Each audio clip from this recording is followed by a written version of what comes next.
Good morning, Friday, February the 12th. This is Wise Words from Waldo. During the pandemic, I've been writing devotions to be shared each Monday to Friday mornings. There have been over 200 of them already. Daily reminders to be Christ-like. A spiritual principle with an earthly illustration. In light of this week's devotion, I want to close the week out on the same subject, dealing with sin in our lives. Before the pandemic, we had a Sunday night Bible study. We go verse by verse through a book of the Bible. Our attendance is usually about 20%, 25% of our congregation.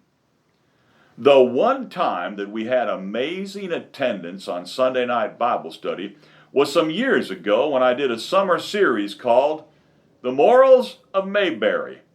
It was a spiritual principle that would come from one of the episodes of Mayberry. In one of the more famous shows, Barney says a line, "We've got to nip it in the bud." The principle, of course, is to stop something before it becomes too big. Yes, that's a spiritual principle repeated in the Bible. Notice a few of the progressions. Psalm 1, blessed is the man that walks not, then stands not, and then sits not. Walk, stand, sit. Eve in the Garden of Eden, she heard the lie, believed the lie, and then obeyed the lie. Peter, Peter left Jesus, then he was sitting with people by the fire, and then he denied the Lord. 1 Corinthians 10:13 says, do not give occasion to sin. Nip it in the bud. Sin is conceived in the heart. That's called temptation. And if you allow it to stay, the probability of victory over it continues to drop.